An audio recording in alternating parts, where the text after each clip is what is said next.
Amém, irmãos? Vamos dar início ao nosso culto com a leitura do Salmo 88. Peço que todos fiquem em pé para a leitura do Salmo 88.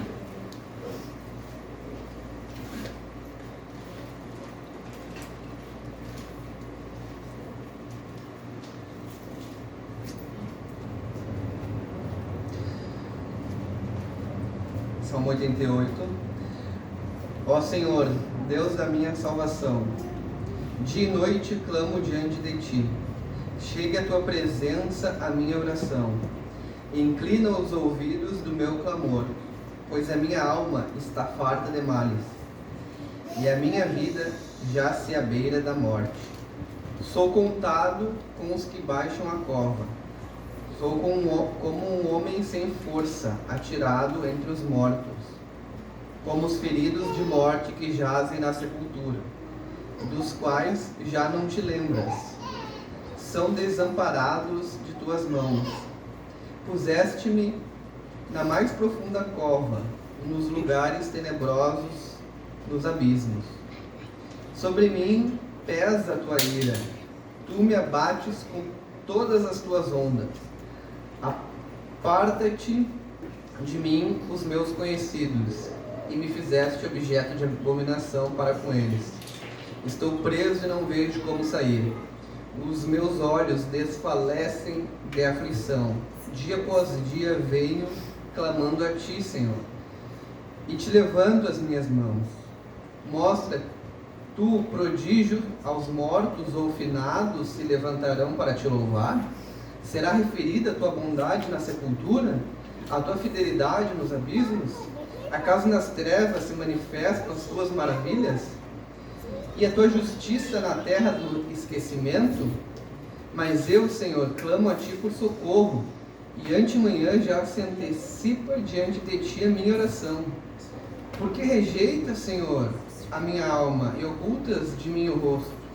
Ando aflito e prestes a expirar desde moço.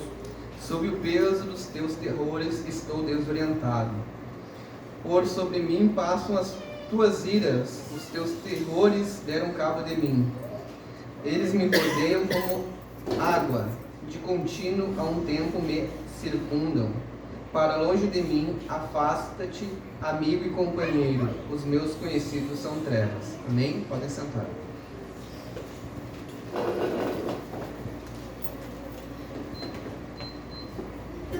Esse salmo, ele é conhecido como o salmo mais sombrio dentre os salmos, dentre as lamentações. Quando a gente lê esse salmo, a gente reflete, medita nele. Ele é angustiante, como os próprios comentaristas da Genebra colocam. Ele é um salmo angustiante de ler, porque não tem principalmente um fim redentivo, como outros salmos de lamentação. E esse salmista, ele sofre, como diz a palavra, sem cessar, e desde moço vive numa angústia a vida toda. Quando a gente lê essa passagem, ela é muito semelhante à narrativa, à literatura do livro de Jó, onde se passa um sofrimento que não cessa. E aqui a gente tira alguns ensinamentos, né? E uma das coisas também que a gente tem que analisar, examinar nesse salmo é que a única parte uma luz que tem nesse salmo é o versículo 1, que ele diz, né? Ó Senhor, Deus da minha salvação. E também depois que ele diz que desde antemanhã ele já se acorda para orar ao Senhor, né? Então, aqui a gente vê que o cristão tem, por sorte, muitas vezes sofrimento na sua vida. E não é um sofrimento, tive um dia ruim. É um sofrimento constante, é um sofrimento de uma vida, muitas vezes com terror mesmo, com muitos males, né? E quando a gente começa a analisar a história da Bíblia, desde o início até os dias de hoje, eu fiz esse exercício quando estava examinando esse salmo. E à luz das Escrituras, me parece que não existe nenhum homem ou mulher na Bíblia que não passou por terrível sofrimento. Nenhum. Aí eu peguei de Abraão até 1940, o Holocausto, digamos assim. Então Abraão, a gente pode ver que ele teve a sua esposa roubada, passou por inúmeras mazelas, vamos dizer assim. Jacó, neto de Abraão, ele teve que trabalhar 14 anos, né? Foi enganado lá pelo seu sogro para casar com a esposa na qual ele tinha acordado na época. Depois teve que praticamente guerrear com seu irmão, que esse conflito aí acabou por não acontecer. José, filho de Jacó, foi jogado num poço por todos os seus irmãos, por inveja, porque achavam que ele era o queridinho do seu pai, Jacó, né? E depois que compraram ele como escravo, ele ainda foi acusado injustamente, preso, mas se manteve firme ao Senhor, né? Mas tudo isso aconteceu com ele. Moisés teve a sua vida ameaçada inúmeras vezes pelo homem mais poderoso da terra, na época que era o faraó. Não existe homem mais poderoso que o faraó na época de Moisés. Foi responsabilizado por todas as murmurações do povo do Egito, todas. Teve que levar nas suas costas. Josué teve guerra com os filisteus do início ao final da sua vida. Davi foi invejado pelo rei, porque o povo adorava mais a Davi do que ao próprio Saul, né? Foi perseguido pelo rei. O seu filho do meio, digamos assim, abusou da sua filha. O seu filho mais velho matou o seu filho do meio. E o seu filho mais velho ainda tomou o trono dele.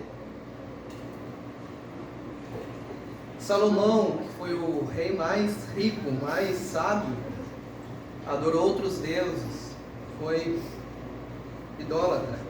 Daniel foi colocado na cova de leões. Sadraque, Mesaque e Abednego foram largados numa fornalha. Jonas foi engolido por uma baleia. Profetas foram mortos à espada. E chegando no Novo Testamento, Jesus foi perseguido, traído, morto. Foi traído pelo seu discípulo próximo, que andou com ele. E Jesus disse que a gente seria enviados como ovelha em meio de lobos. Jesus avisou sobre a queda de Jerusalém, para as mulheres grávidas que tivessem ali, saíssem dali. Por todos os horrores que aconteceram com as mulheres grávidas na época, que acredito que seja sabido. Paulo foi picado por uma cobra, sofreu naufrágio, foi espancado, preso, morto. Todos os apóstolos igualmente martirizados, queimados, crucificados, jogados na arena. Isso depois de Cristo, né? Andando um pouco mais na história, perseguido pelos islâmicos. Andando um pouco mais, perseguido pelos governos, Coreia do Norte, nazismo, etc. Então, quando a gente olha a história do povo cristão, do povo que ama a Deus, me parece que isso é algo normal. Esses sofrimentos são algo normal do povo. Quer dizer que só existe sofrimento, né, na vida cristã? Não é isso que eu estou querendo dizer. Esses homens, por exemplo, Sadraque, Mesaque e Abednego, foram largados na fornalha e dançaram lá. Então, mesmo em meio ao sofrimento, eles adoravam a Deus, porque esse era o propósito. Existe algumas pesquisas foram divulgadas essa semana que mostram que o mundo nunca gastou tanto com lazer e com diversão na história. É bilhões a indústria do lazer e do entretenimento. E existe em paralelo nessas mesmas pesquisas que mostram que o mundo nunca foi tão depressivo e triste.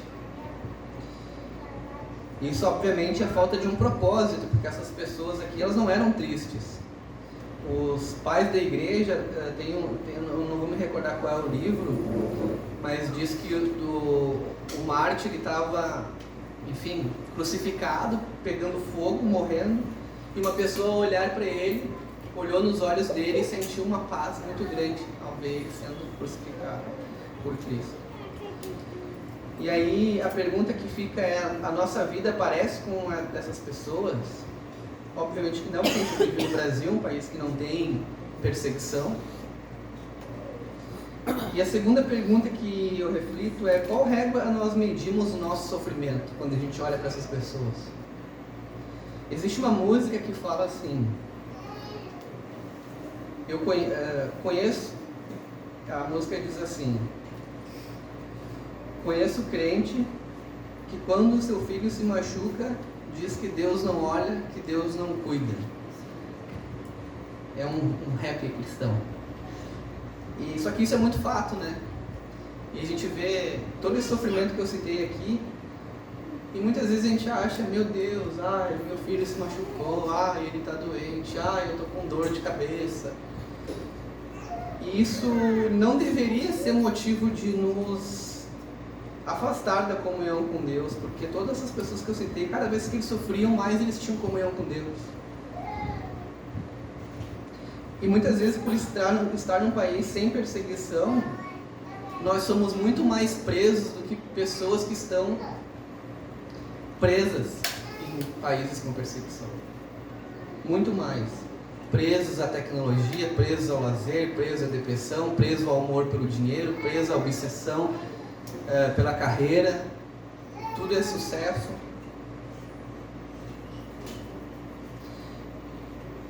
E o que nós podemos fazer então num país que a gente não tem perseguição, que a gente não tem nenhum tipo de sofrimento digno, digamos assim?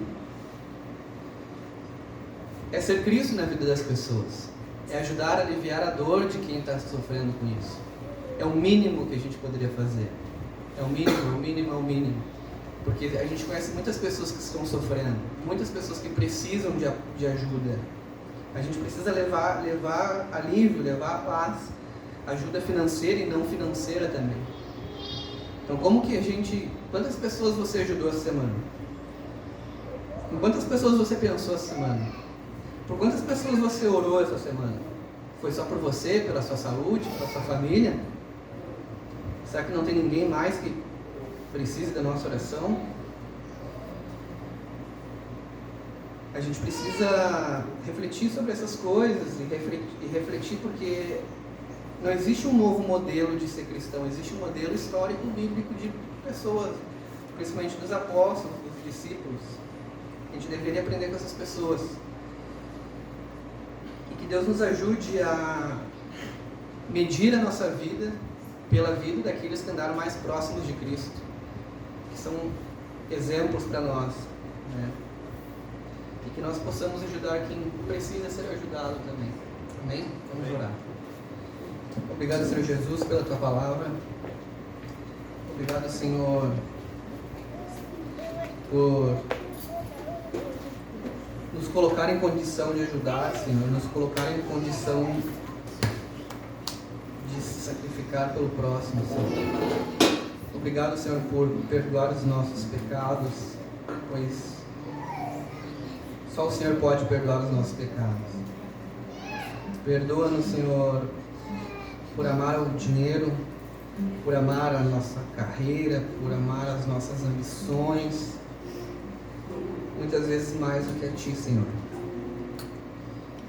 Que o Senhor seja o Deus verdadeiro, que nós venhamos a Te colocar em primeiro lugar em nossas vidas. Que o Senhor venha a ser glorificado em nossa vida, Senhor. E que nós venhamos ter comunhão verdadeira contigo, porque isso é o que importa, Senhor. Que Teu nome seja exaltado, Senhor. Amém.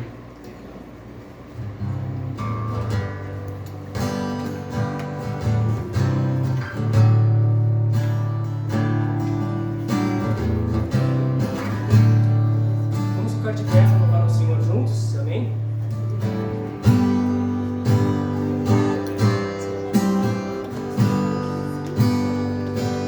Em Cristo estou, espero.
já fez por mim.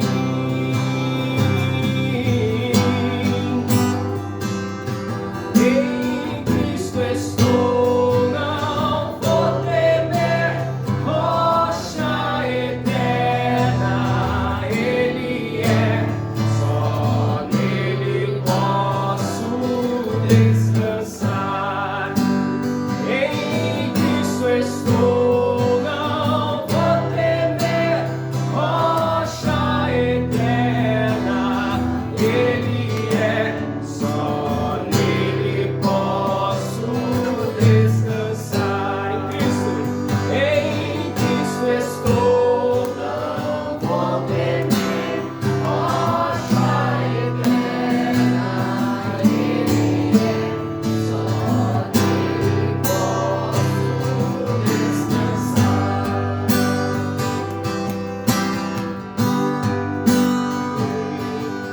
Em glória eu pensarei, Cristo é o meu destino, e eu verei sua face, contemplarei meu Deus e Rei. Os anos vão passar sem fim, eu louvarei pra sempre ao Redentor, Filho de Deus, Cristo Jesus, o Rei dos Reis. Os anos vão passar sem fim, eu louvarei pra sempre ao Redentor, Filho de Deus, Cristo Jesus, o Rei dos Reis. Em Cristo estou, não vou temer, rocha eterna Ele é, só nele posso descansar. Em Cristo estou, não vou temer, rocha eterna Ele é, só nele posso descansar. Pra finalizar. Em Cristo estou, não vou temer, rocha eterna Ele é, só nele posso descansar. Amém. Glória a Deus. Daqui carioca agora? Opa! Vendo?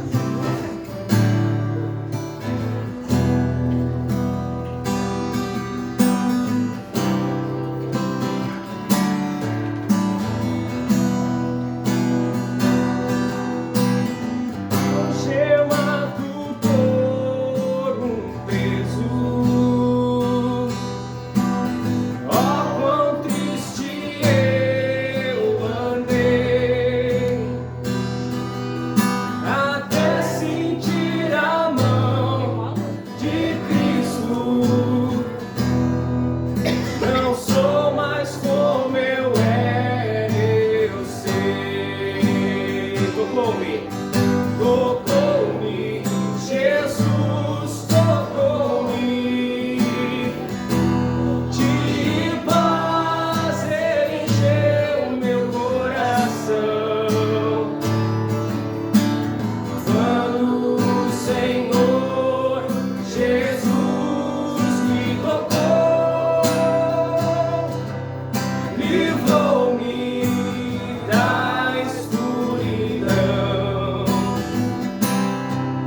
sempre cantarei seu louvor.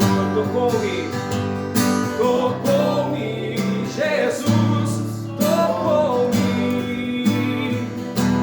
De paz ele encheu meu coração. Quando o Senhor Jesus me tocou, livrou-me da escuridão, livrou-me da escuridão. Tocou-me, Jesus, tocou-me. De paz quando o Senhor Jesus me tocou, livrou-me da escuridão,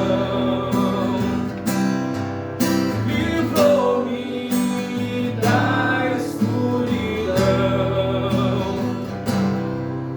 Tocou-me, Jesus, tocou-me.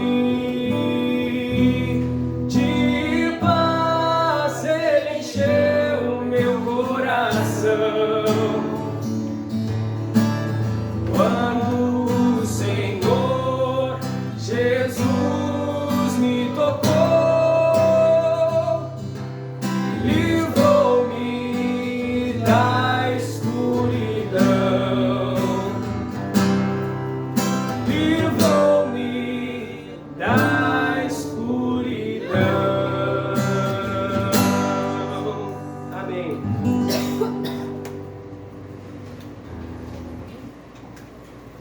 Vamos orar, meus irmãos. Senhor Deus eterno, nós te louvamos, nós te glorificamos, nós te exaltamos de todo o nosso coração. Louvado seja o Senhor, bendito seja o Senhor que nos abençoa sempre. O Senhor que morreu na cruz por nós, o Senhor que perdoa nossos pecados, o Senhor que nos garante a vida eterna, o Senhor que se levantou dentre os mortos e que virá um dia para glorificar a sua igreja. Louvamos ao Senhor por hoje ser domingo. Muito obrigado, Senhor, por hoje ser domingo. Muito obrigado, Senhor. Amém. Meus irmãos, vamos ler a palavra.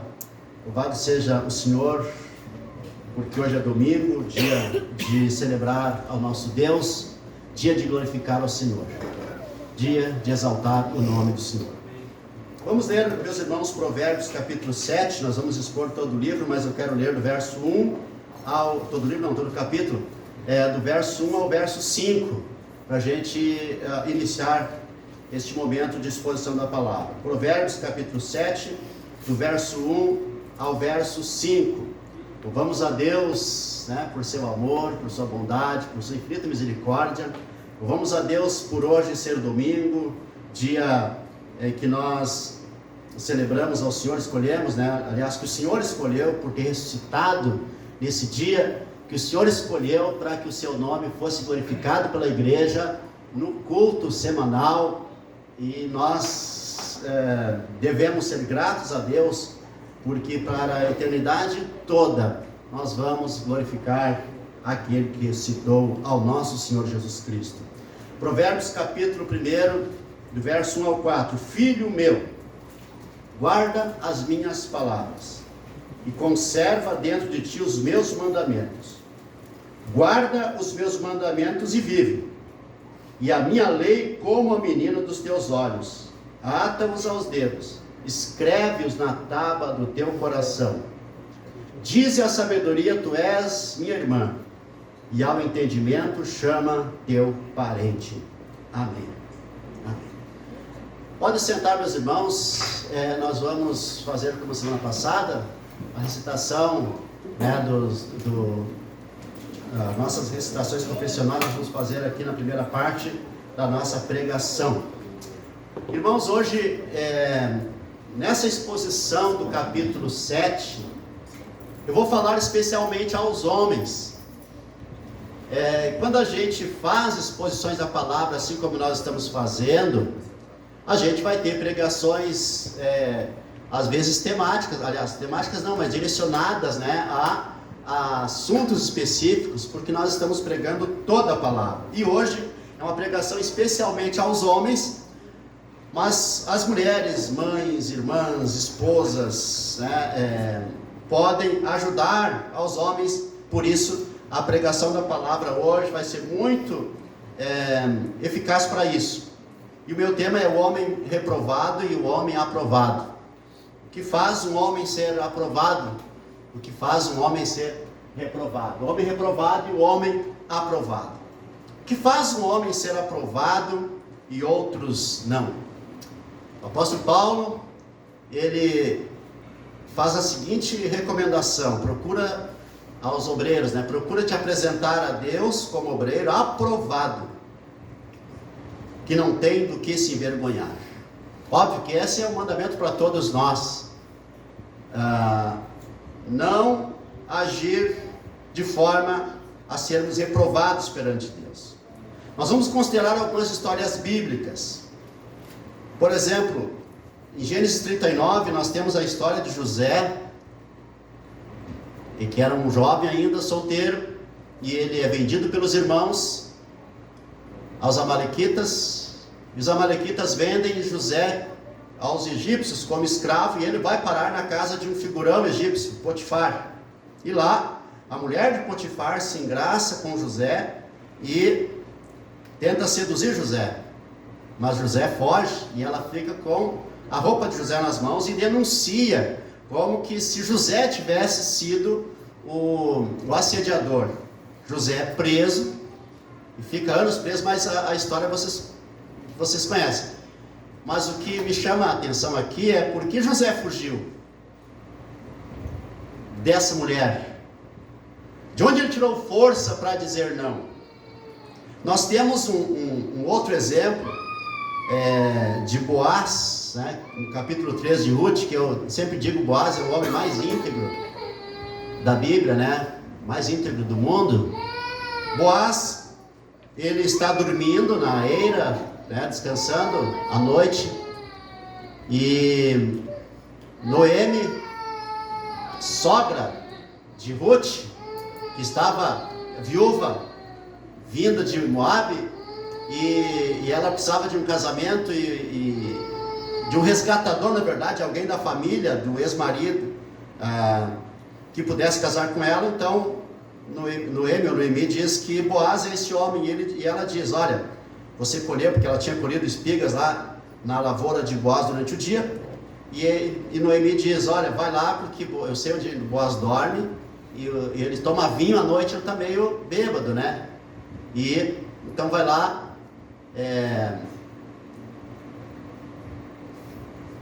fica pelada, né, nos pés dele e acorda ele e diz: joga o teu manto sobre mim, ou seja, vem me abraçar, né?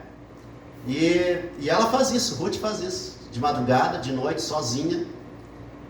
E quando Boaz acorda, Ruth está ali se oferecendo para ele. Ele poderia dizer sim, mas ele diz não. Ele diz não e diz: olha, eu sei quem tu é, eu sei que tu quer casar, eu sei que eu sou teu parente, mas tem um na minha frente. Amanhã nós vamos na porta da cidade, se ele não te quiser, daí eu caso contigo. É uma integridade acima da média, porque ele poderia dizer sim. Ora, uma mulher estava ali diante dele, de madrugada, sozinho, ninguém ia ver, ninguém ia saber, mas ele tinha o direito, só que ele disse não. E temos esse jovem de Provérbios, que o texto vai dizer, né, que nós vamos ler todo ele daqui um pouco, que ele era um jovem, ele era solteiro, porque a Bíblia chama jovem, né? Sempre que a Bíblia chama jovem, é um homem solteiro. Então esse jovem de Provérbios 7, ele é seduzido, ou se deixa seduzir, porque depois de uma certa idade, ninguém mais é seduzido por sedução alguma, a menos que goste de ser seduzido, que responda positivamente à sedução. E esse jovem é seduzido por uma mulher casada, o marido dela está viajando, ela diz: vem comigo, eu já preparei tudo, e ele vai. E o texto aqui vai falar o que acontece para o jovem depois.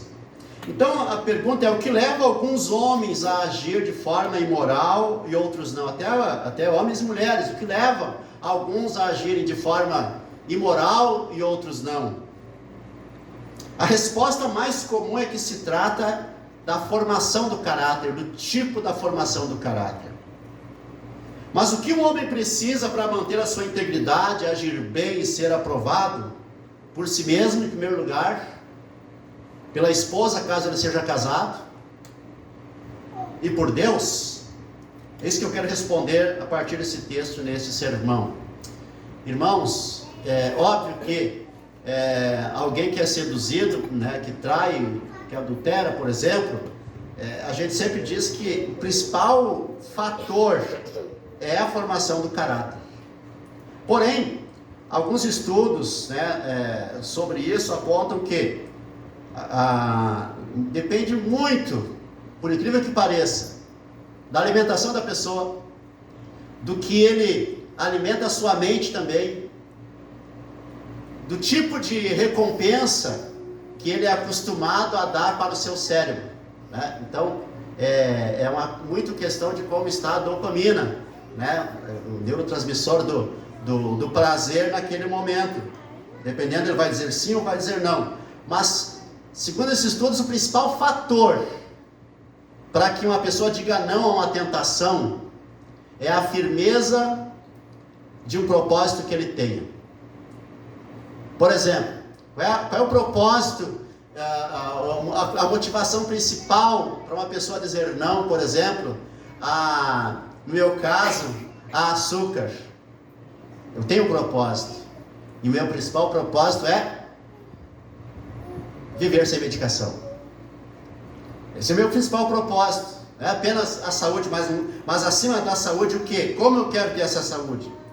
E para uma pessoa casada, um homem e uma mulher casada, se este casamento deles estiver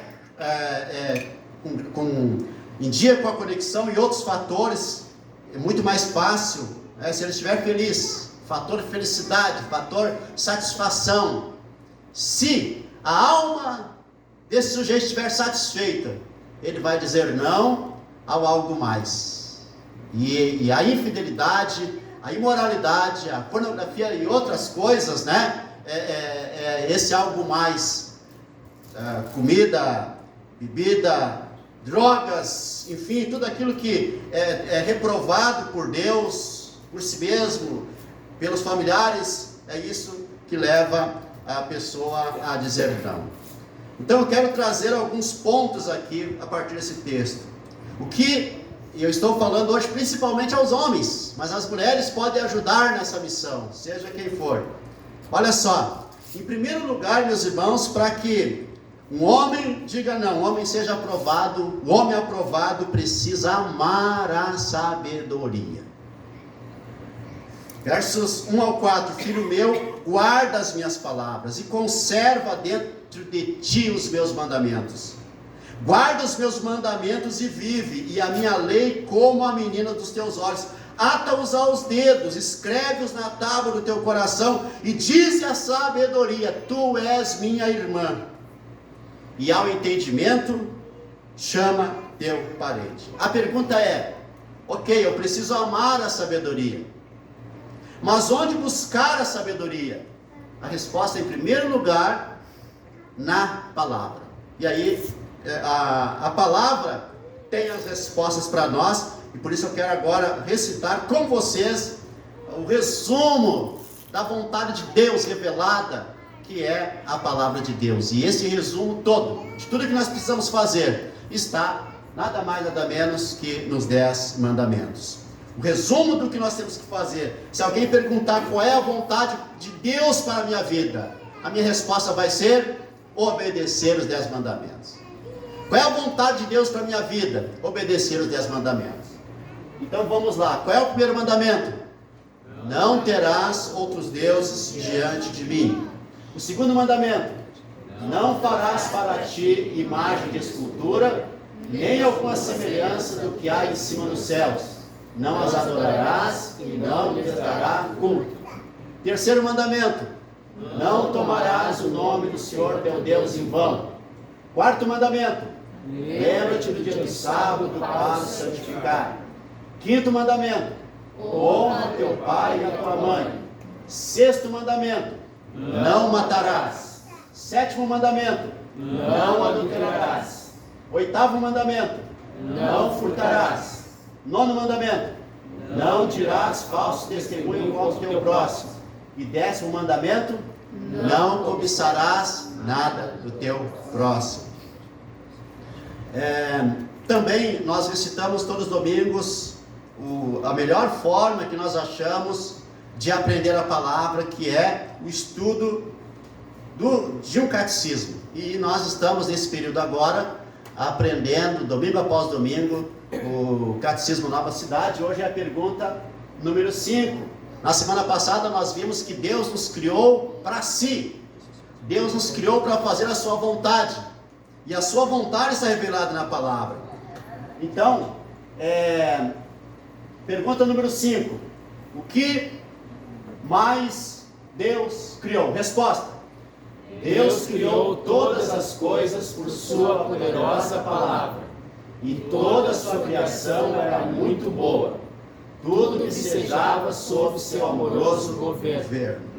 Irmãos, é na palavra que nós vamos encontrar a sabedoria. Então, em primeiro lugar, meus irmãos, onde buscar a sabedoria?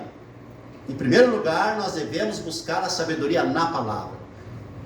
Um homem, uma mulher que não tem o hábito de ler a palavra, de alimentar a sua mente com a palavra, a sua alma com a palavra, não será uma pessoa forte moralmente, não será uma pessoa forte espiritualmente, e não será uma pessoa forte na hora da tentação, não será. A nossa alma precisa ser alimentada pela palavra. E a minha grande pergunta de hoje é: como você alimenta a sua alma? Irmãos, acredite no que eu estou falando. Se você alimentar a sua alma com a cultura, então somente com a cultura, ou mais com a cultura do que com a palavra, irmãos, a sua alma não vai ser alimentada de poder, do poder de Deus, e sim da imoralidade. Ora, se a gente passa os nossos dias ouvindo música que tenha letras, né, ou tendências culturais que nos afastam da palavra de Deus, como nós vamos querer ter uma vida espiritualmente saudável? Não tem como. Então alimente a sua alma com a palavra. Em segundo lugar, onde está a sabedoria? Na vida devocional. Guarda os meus mandamentos e vive, e a minha lei como a menina dos teus olhos. A vida devocional, esse guardar os mandamentos e viver a palavra. Se uma pessoa não tem vida devocional, como ela vai ser forte durante o dia? E a minha pergunta também é: como é o seu devocional? Como é a sua manhã? Irmãos, porque nós vivemos às vezes como pessoas que não temos uma espiritualidade. A gente acorda,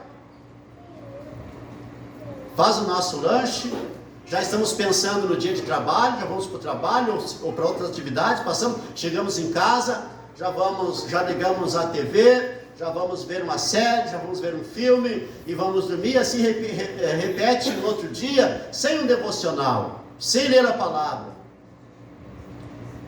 Em terceiro lugar, meus irmãos, a sabedoria está na decisão de praticar a palavra na vida. O texto diz: ata-os aos dedos, escreve-os na tábua do teu coração. Praticar a palavra na vida, no dia a dia. E em quarto lugar, a sabedoria também está na vontade, na decisão de praticar o que é correto, o que é moral e o que glorifica a Deus. Assim, nós vamos vencer o nosso dia a dia. Então, em primeiro lugar, meus irmãos, o homem, para ser um homem aprovado, ele precisa amar a sabedoria. Em segundo lugar, o homem aprovado precisa ter juízo. Juízo. Hoje em dia se fala muito pouco em juízo, mas sempre que quando eu era criança e até adolescente, a minha mãe dizia: tenha juízo. A gente ia para o colégio, a minha mãe pelo menos dizia: tenha juízo. O meu pai não se preocupava muito, mas a minha mãe dizia: tenha juízo. Depois de de grande, né? E quando eu estava namorando a Adri, já um dia ela me disse, não vou dizer como ela me chamava meu apelido, tá? Mas eu tinha um apelido. Não vou dizer, mas ela me chamava Rogério, não me chamava de Rogério, me chamava pelo apelido que eu não vou dizer. Tá? A gurizada já distribuiu, já fez a fofoca, mas tudo bem, o William, Charles, o pessoal do mal aí, tá? A gurizada do mal. Mas enfim, ela me chamava, ela dizia, tenha juízo, porque ela é uma menina bonita. Não perde essa menina, tenha juízo. E eu me lembrava sempre. Aí um dia eu fui trabalhar no mercado, e lá tinha uma menina que começou a se engraçar comigo, e eu com a menina também. E eu me lembrava que a minha mãe dizia, tenha juízo, tenha juízo. Graças a Deus eu tive juízo. Mas o texto vai dizer o seguinte, do verso 5 ao 9, porque essa recomendação, guarda a palavra, guarda a palavra, guarda a palavra. O que mais esse texto vai dizer? A partir do verso 5 ao 9 diz assim, para te guardarem da mulher alheia, da estranha que lisonjeia com palavras, porque da janela da minha casa, pelas minhas grades, eu estava cuidando da vida dos outros, em outras palavras, eu olhei e vi entre os simples, entre aqueles que caminham na rua, descobri entre os jovens um que era carente do juízo, que ia e vinha pela rua, junto à esquina da mulher estranha, e seguia o caminho da sua casa. Ele estava andando com uma mulher conhecida, uma mulher casada, uma mulher que não tinha juízo também. À tarde do dia, no crepúsculo, na escuridão da noite, nas trevas, lá ia ele junto com a mulher casada. Irmãos, aqui o narrador dessa história diz, este menino, esse jovem estava sem juízo, e esta mulher também estava sem juízo. O juízo é a decisão de fazer o que é moralmente correto. É a decisão de rejeitar aquilo que avalia, que é errado. Irmãos, nós precisamos avaliar a situação. E nós precisamos aprender a rejeitar as ocasiões. Porque, irmãos, se colocar em situação de pecado, é pecado. Se colocar em situação de pecado, é pecado. Por exemplo, uma mulher casada que fica de conversinha com um colega de trabalho, com piadas indecentes, ela está se colocando numa situação de pecado e é pecado. Um homem casado que fica de conversa com colegas do trabalho, conversas inadequadas, está se colocando numa situação de pecado, e saiba, isso é pecado. E o moço aqui do texto, ele não teve juízo. Ele fez a escolha errada. Ele não avaliou a situação, ele foi inconsequente e ele foi irresponsável com a sua alma, porque ele não tratou de glorificar a Deus na sua vida. Ele se revelou uma pessoa sem juízo. Em terceiro lugar, meus irmãos, um homem aprovado precisa desenvolver virtudes, valores e padrões morais. E aqui eu selecionei 10 versículos, tá? Do 10 ao 20, que diz assim, eis que a mulher, então, como tudo começou? Como começou essa história? Ele vai, então, fazer um feedback aqui, e vai dizer, eis que a mulher lhe sai ao encontro, com vestes de prostituta e astuta de coração. Irmãos, o que é uma veste de prostituta? Como nós poderíamos hoje falar uma veste prostituta? Claro que antigamente ela usava um véu colorido, uma maquiagem bem chamativa, né? Uma mini saia ou uma leg, né? Bem apertadinha, colorida também, né? Não existia esse nome, mas já se usava um cropped, né? Cropped. Na minha época chamava-se mini blusa, né? Puxa, na minha época eu parece que eu fui lá nos anos 60, 70, mini blusa. Nossa, quando eu era adolescente, e as minhas irmãs colocavam a mini blusa, nossa, meu pai e minha mãe já diziam, mas é assim? Como assim? Mas hoje, né, não tem muita diferença. É sério, hoje não há muita diferença nas roupas. Desculpa, né, o linguajar hoje, mas eu estou tentando me polir o máximo aqui, porque eu não sou daqueles pastores do palavrão, né? Da boca suja, da palavra inadequada. Eu gosto de colocar as coisas bem colocadas. Mas, irmãos, hoje não tem muita diferença da veste de prostituta e da veste de uma menina que sai para a balada, por exemplo. Não tem? Não tem. Não tem. Então, as moças da igreja, as esposas, as mulheres, as esposas precisam se vestir adequadamente. E aqui diz: eis que a mulher sai ao encontro com vestes de prostituta e astuta de coração. Então, óbvio que as mulheres precisam se vestir adequadamente. Os homens também. Outro dia chegou na minha casa uma visita, né, que eu senti vergonha. Por quê? Porque a esposa estava bem vestida, mas o marido estava com uma calça dessas, a gente chama agasalho, ou calça de abrigo, apertada. Apertada assim. E o cara não era magro assim que nem eu, mas o cara grandão. E era uma veste muito inadequada. Pensei, puxa vida, será que a pessoa não tem um senso de ridículo de sair dessa forma, ainda mais visitar alguém, um parente dessa forma? Era uma veste muito inadequada, um abrigo apertadinho assim. Um homem fica muito feio.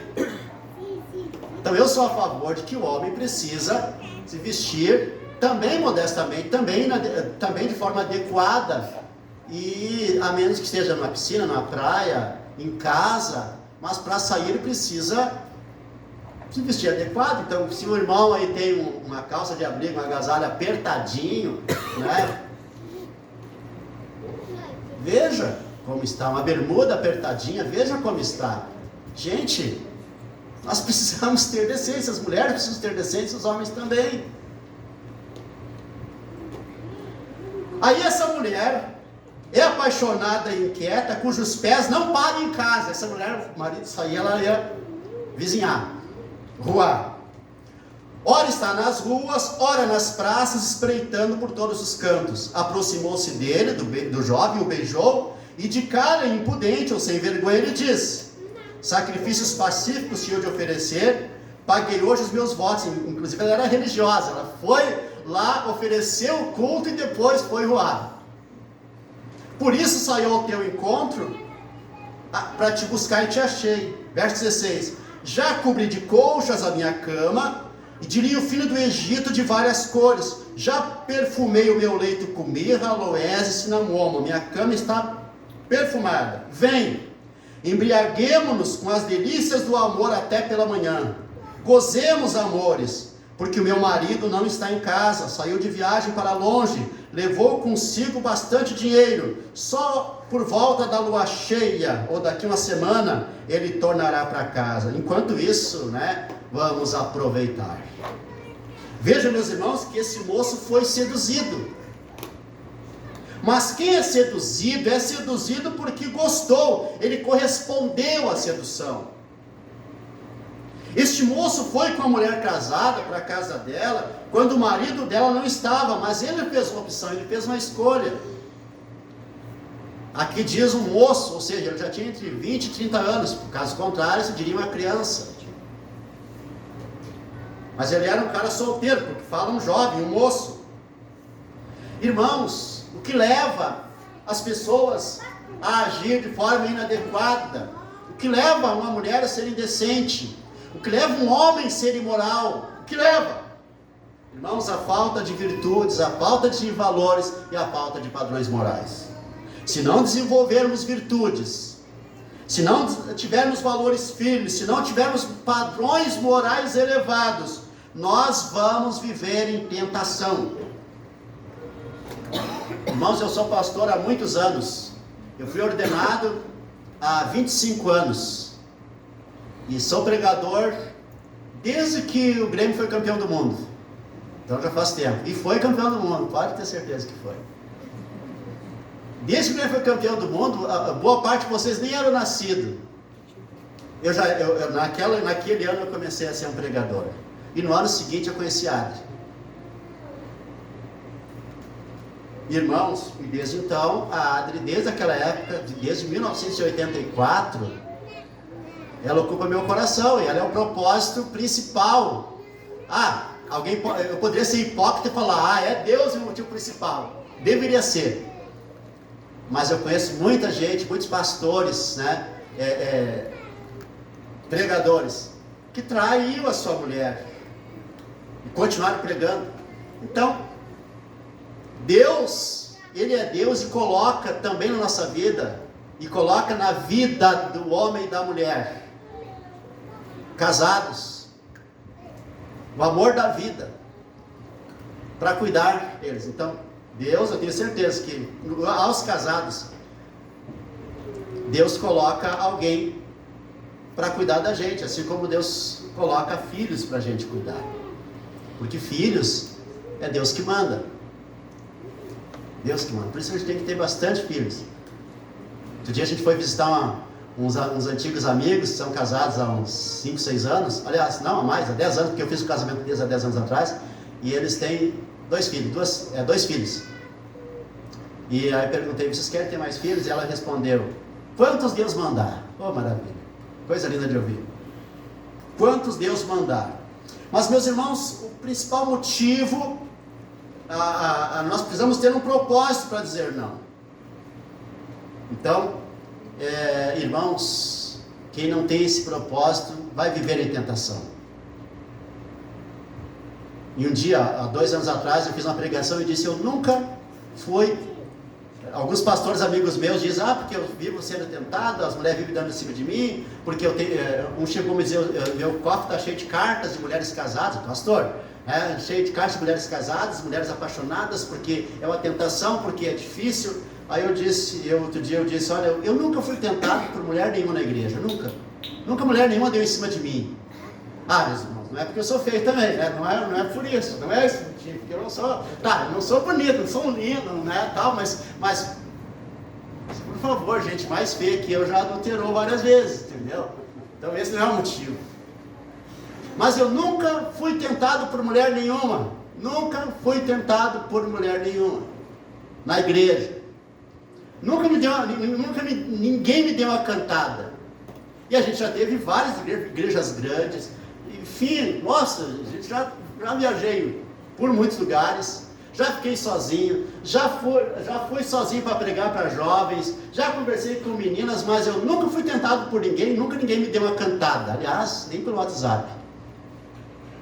E aí depois, eu preguei isso e vieram 2 membros da igreja depois do culto e falaram, não, Rogério, você está brincando. Porque nós que somos casados, a gente já foi cantada. Eu digo, mas eu não vou fazer o quê?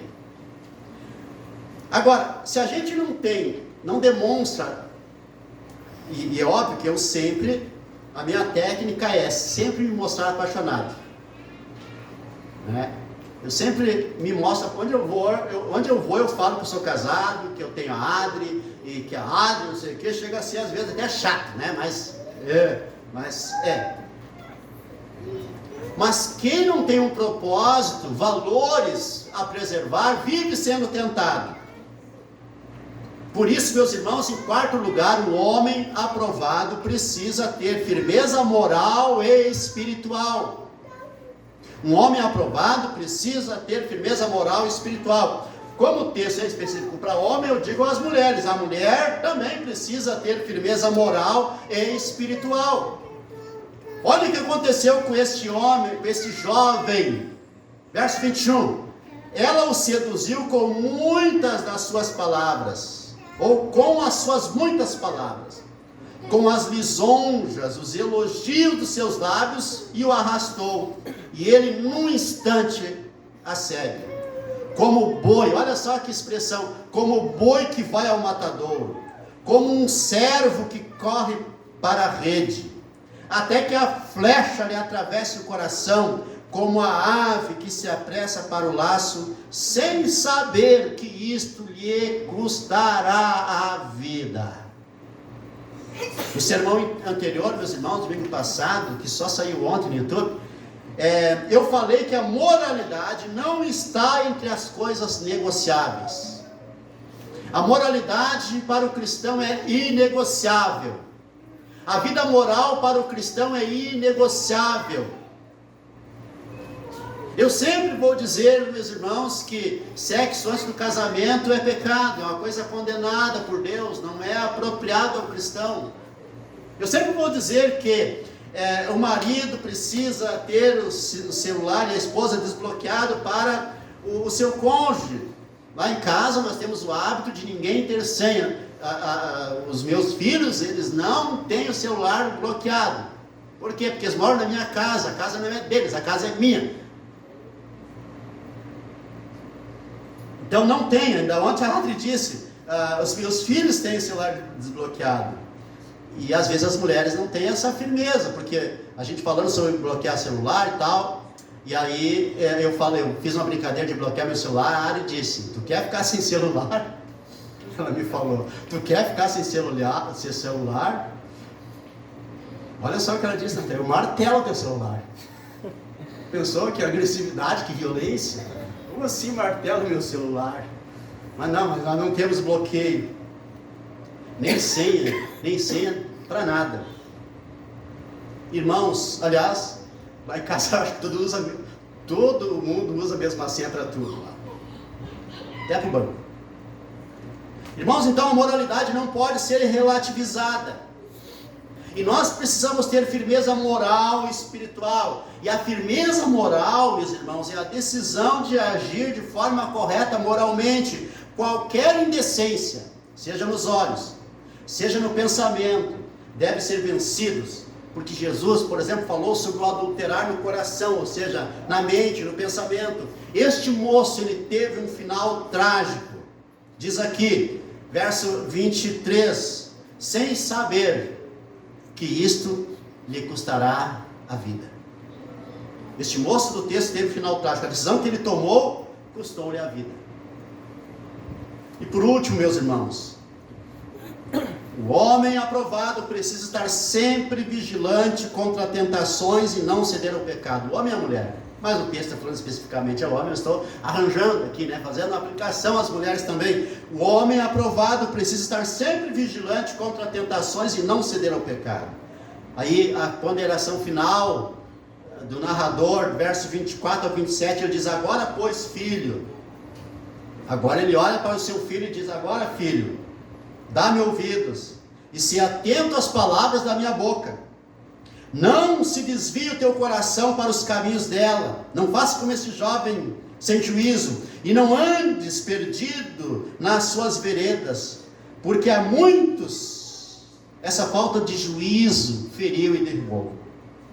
E são muitos os que por ela foram mortos. Por essa mulher, pela falta de juízo. A sua casa é caminho para a sepultura. E desce para as câmaras da morte. O fim da vida imoral é trágico. O fim da vida imoral é trágico. Eu lembro, meus irmãos, os anos 60, 70 e a história da humanidade inteira. Nós vivíamos uma decadência moral, na cultura ocidental pelo menos, inacreditável. Inacreditável. Isso sempre existiu. Eu não sou muito daquele, antigamente era diferente. Não era diferente. É que hoje tem mais gente, hoje a coisa está mais fácil, a coisa está mais divulgada. Mas, por exemplo, hoje qualquer notícia de artista que a gente ouve, fulano, que tem relação aberta com o ciclano. A fulana, que tem relação aberta, não sei o quê. Mas isso não é coisa de hoje, isso lá nos anos 70, se vocês fizerem a pesquisa, a sociedade já vivia nisso, só que não era tão divulgado, mas todo mundo sabia. Eu tinha vizinhos de relação aberta, na época não falava relação aberta, mas corno, eu tinha vizinho que era corno e sabia, era assim que se dizia na época, Hoje não, hoje tem uns homens que se orgulham, eu tenho relação aberta com o fulano, ou seja, eu sou um corno manso, devia dizer, corno de verdade. Assim, corno, é isso, essa é a linguagem popular. A relação aberta. A gente vai ver as histórias das estrelas de Hollywood, lê as histórias dos caras lá, Agora tem um filme, baseado em fatos, o Maestro. Eu não vi ainda o filme, mas é muito bom, concorre a Oscar, melhor ator, melhor filme, etc e tal. Aquele cara bonito lá que fez o Nasce uma Estrela, não lembro o nome dele. Enfim, cara famoso aí. E aí, ali diz que por mais de 20 anos ele foi casado e teve relações com homens. E a mulher ali sofrendo pelo homem. Uma dependência afetiva sem explicação. Irmãos, e aí nos anos 70, 80 nós vivimos uma onda assim. E aí nos anos 80 surge nada mais nada menos que AIDS. E aí se pensou, nossa, agora acaba a imoralidade. Não acabou. As pessoas morrem, mas morrem na imoralidade. Foi assim. E aí nós vimos dezenas e dezenas e dezenas de pessoas famosas, mas isso não serve de lição para ninguém, porque as pessoas continuam saindo, vivendo a sua vida, né, à vontade. Jesus, meus irmãos, para a gente ir para o final, ele colocou a vigilância contra a tentação na sua oração, quando ele ensina a orar: não nos deixes cair em tentação, mas livra-nos do mal. Irmãos, o pecado traz morte, lembre-se disso, o pecado traz morte. O pecado contra a moralidade traz destruição. Irmãos, o pecado contra a moralidade traz destruição. Jamais deixe de levar estas advertências a sério. Por isso eu quero finalizar lendo um texto para vocês que está em Mateus capítulo 5, do verso 27 ao 30, que diz assim: ouviste que foi dito,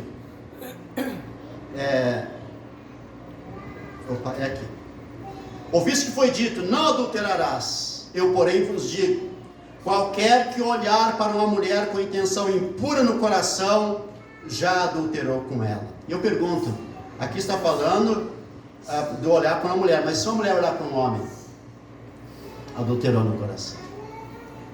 E se uma mulher olhar para uma mulher com intenção impura, adulterou no coração. E se um homem olhar para um homem com intenção impura, adulterou no coração.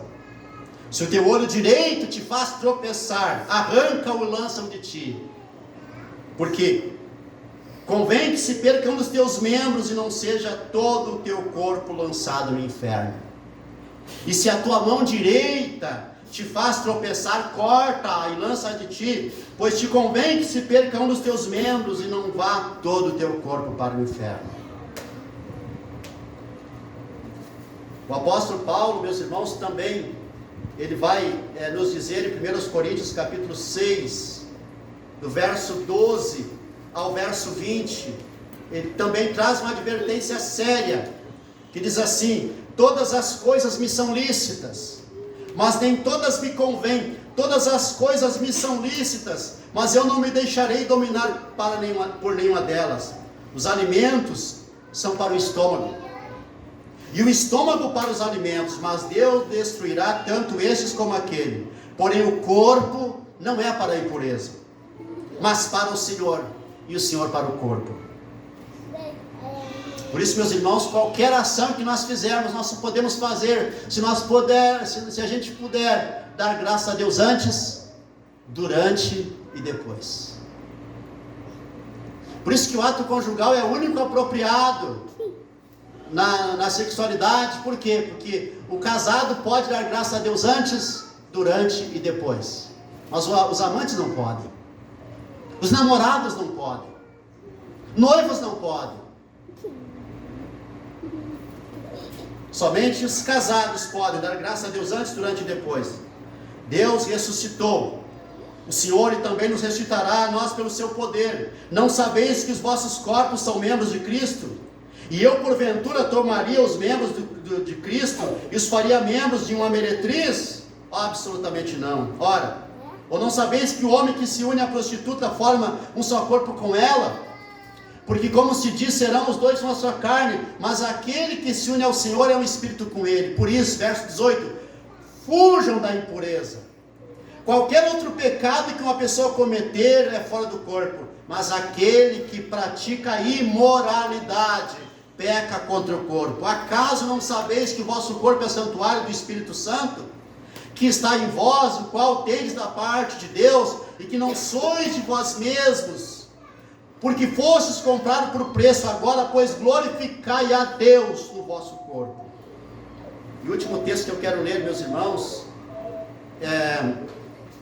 se encontra em Efésios, capítulo 5, para a gente encerrar. Efésios capítulo 5, a partir do verso 3, diz assim: mas a impudicícia,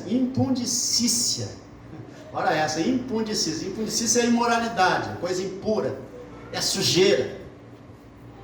Mas a imoralidade, a impudicícia e toda sorte de impurezas ou cobiça nem sequer se nomeie entre vós como convém a santos, nem conversação torpe, nem palavras vãs. Conversação torpe é conversa chula, piada sem moralidade, piadas imorais, nem conversação torpe, nem palavras vãs ou chocarrices. O que é chocarrice? É deboche, piadas dos outros, coisas essas inconvenientes, antes pelo contrário, ações de graças. Sabei isto, pois, nenhum incontinente que não se domina, nenhum impuro, nenhum avarento, que é idólatra, tem herança no reino de Deus.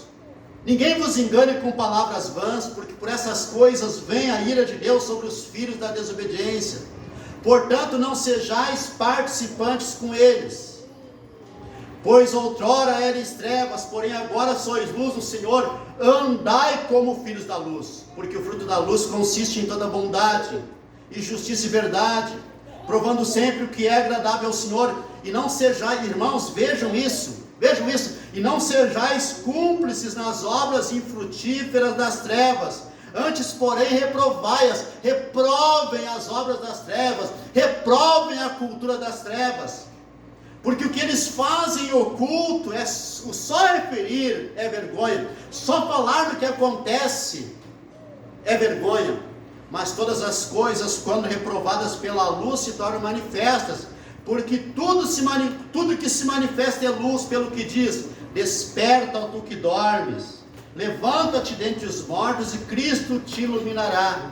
Portanto, vedes prudentemente como andais, não como necios, não como loucos, mas como sábios, temindo o tempo, porque os dias são maus. Por essa razão, não vos torneis insensatos, mas procurai compreender qual é a vontade do Senhor. E a vontade do Senhor é: obedeçam os 10 mandamentos. Vamos ficar em pé. Senhor Deus eterno, nós te bendizemos, nós te glorificamos, nós te exaltamos de todo o nosso coração, pois o Senhor é bom sempre. O Senhor é bom, e que o Senhor nos guarde, que o Senhor nos livre, e que o Senhor coloque em nós uma dose alta, grandiosa do Espírito Santo, para que possamos viver uma vida moral que glorifique a Deus. Amém. Amém. Irmãos, eu convido a todos vocês a participar da ceia, inclusive nossos irmãos que hoje nos visitam, visitam não, mas que participam do culto pela primeira, segunda, terceira vez, que participam da ceia juntos. Eu quero convidar vocês então para vir até a mesa e se servir da ceia do Senhor, enquanto o Natan vai cantar. Depois nós vamos participar do pão e do cálice, todos juntos. Deus abençoe vocês, e eu convido vocês para vir.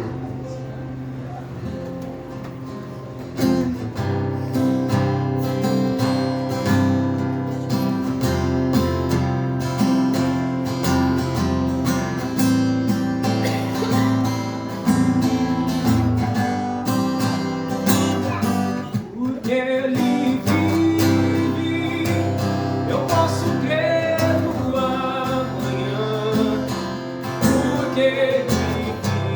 vive.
está nas mãos do meu Jesus, comigo está.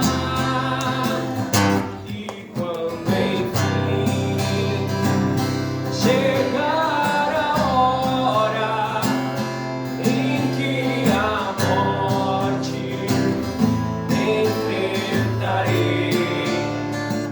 sem medo então terei vitória, verei na glória do meu Jesus que vivo está, porque Ele vive. Eu posso crer no amanhã, porque Ele vive. Temor não há, mas eu bem sei, eu sei que a minha vida está nas mãos do meu Jesus que vivo está, porque Ele vive. Eu posso crer no amanhã, porque Ele vive. Temor não há, mas eu bem sei, eu sei que a minha vida está nas mãos do meu Jesus que vivo está. Está nas mãos do meu Jesus que vivo está. Está nas mãos do meu Jesus que vivo está. Meus irmãos, o que fazer com os nossos pecados? Confessar. Uma promessa de perdão na palavra de Deus. Aquele que diz que não tem pecado se faz mentiroso, e diz que Deus é mentiroso. Mas aquele que confessar o seu pecado, esse alcança perdão. Porque se pecarmos, diz a palavra, nós temos um advogado junto a Deus o Pai, Jesus Cristo justo. Ele é fiel e justo para perdoar os nossos pecados. Confesse seus pecados, apresente seus pecados diante de Deus e assim alcance o arrependimento, alcance o perdão.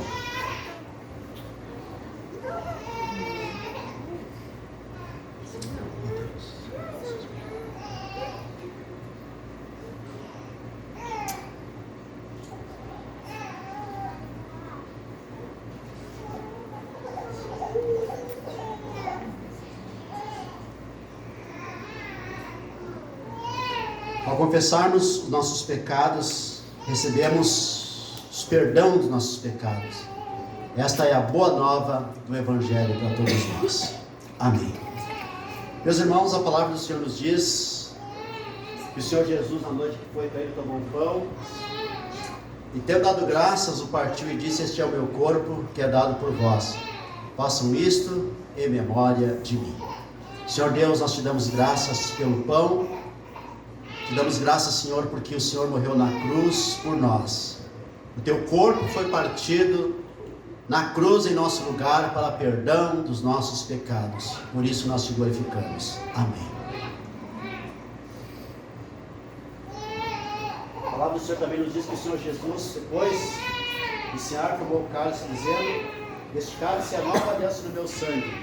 Façam isto em memória de mim.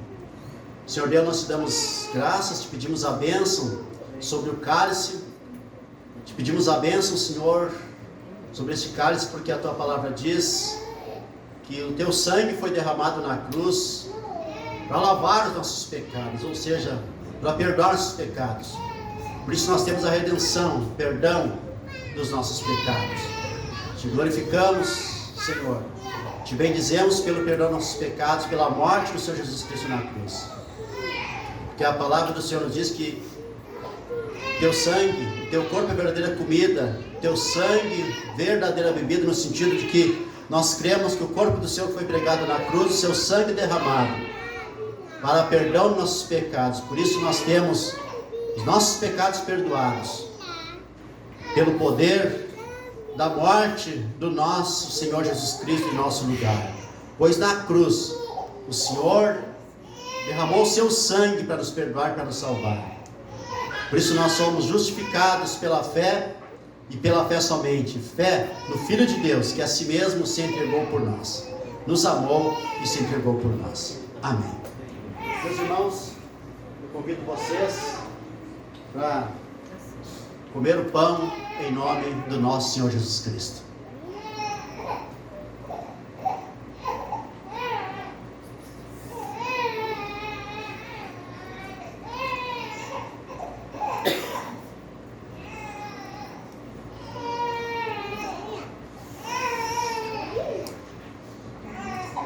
Vamos recitar, meus irmãos, eu convido vocês para recitar o credo apostólico, que é a essência daquilo que nós cremos, a nossa fé, a fé da igreja. Recitem comigo. Creio em Deus, Pai Todo-Poderoso, Criador do céu e da terra. Creio em Jesus Cristo, seu único Filho, nosso Senhor, o qual foi concebido por obra do Espírito Santo. Nasceu da Virgem Maria, padeceu sob o poder de Pôncio Pilatos, foi crucificado, morto e sepultado.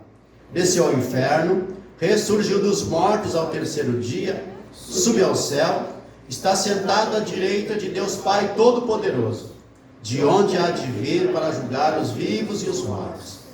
Creio no Espírito Santo, na Santa Igreja Católica, na comunhão dos santos, na remissão dos pecados, na ressurreição do corpo, na vida eterna. Amém. Bebam, meus irmãos, em casa. Graças a Deus. Louvamos ao Senhor. Bendito seja o Senhor que sempre nos abençoa. Bendito seja o nosso Deus. Glorificado seja o Senhor. Bendito seja o Senhor. Graças a Deus, graças a Deus, graças a Deus. Meus irmãos, orem comigo a oração do Senhor, a oração do Pai Nosso. Pai nosso que estás nos céus, santificado seja o teu nome. Venha o teu reino, faça-se a tua vontade, assim na terra como no céu. O pão nosso de cada dia dá-nos hoje, e perdoa-nos as nossas dívidas, assim como nós temos perdoado aos nossos devedores. E não nos deixes cair em tentação, mas livra-nos do mal, pois teu é o reino, o poder e a glória para sempre. Amém. Senhor Deus eterno, nós te louvamos, te bendizemos por esse culto. Muito obrigado, Senhor. Muito obrigado, Senhor, porque nos sentimos abençoados e edificados. Agora eu quero te pedir, Senhor, um restante de domingo abençoado para todos, uma semana abençoada. Guarda a todos, Senhor, que a tua bênção esteja em todas as casas. Livra cada um do mal e do maligno. Livra-nos do mal, livra-nos do maligno. Abençoa, Senhor, nossas crianças. Abençoa, Senhor, os nossos filhos. Abençoa os mais velhos, os mais novos, os casados, os solteiros. Que a tua bênção seja com todos. Que a tua boa mão seja com todos. Nós oramos em nome do nosso Senhor Jesus Cristo. Ao Pai, ao Filho e ao Espírito Santo nós rendemos glórias. Amém. Irmãos, a graça do Senhor Jesus Cristo, o amor de Deus e a comunhão do Espírito Santo seja com todos vós. Amém. Irmãos, não esqueça as contribuições, envie suas contribuições. Nós temos o QR Code ali, envelope, enfim. Deus abençoe a todos. Sejam todos abençoados em nome de Jesus. Amém. Vão na paz.